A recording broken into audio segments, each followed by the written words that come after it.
വിട്ടുകൊടുക്കണം. അച്ഛനമ്മ എനിക്ക് തന്ന സൗഭാഗ്യങ്ങൾക്ക് അതാ പകരം കൊടുക്കേണ്ടത്. എനിക്കൊന്നും വേണ്ട, എല്ലാം അവൾക്ക്.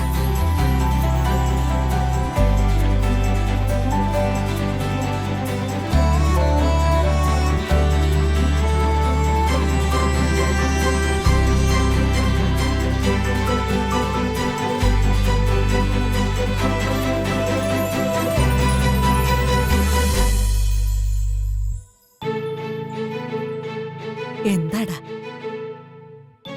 ഒന്നുമില്ല മുത്തശ്ശി. എവിടേക്കെങ്കിലും ഒന്ന് പോയാലോ എന്നുള്ള ആലോചന വീണ്ടും. ഇപ്പൊ ഞാൻ കാരണം അയാൾക്ക് സ്വസ്ഥതയില്ലാതായി. സ്വസ്ഥതയില്ലാണ്ടാവും.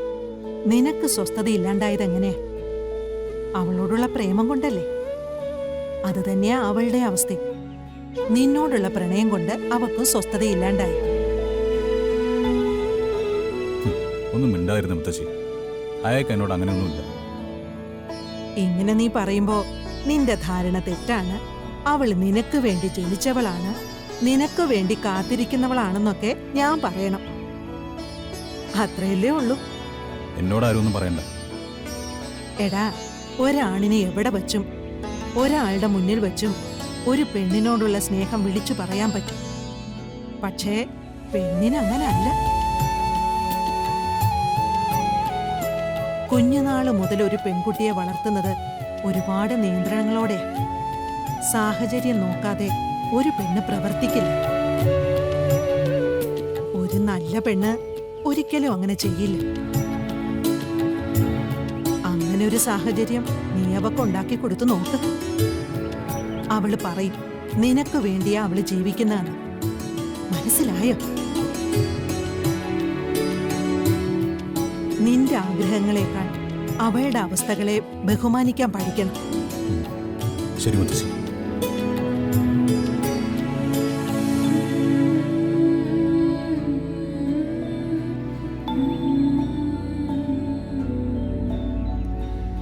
രാധിക,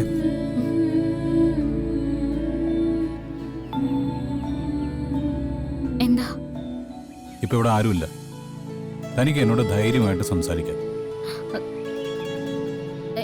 എന്ത് സംസാരിക്കാനാ? നമ്മൾ തമ്മിൽ അങ്ങനെ സംസാരിക്കാൻ ആവശ്യമൊന്നുമില്ല. സംസാരിക്കാനുണ്ട്.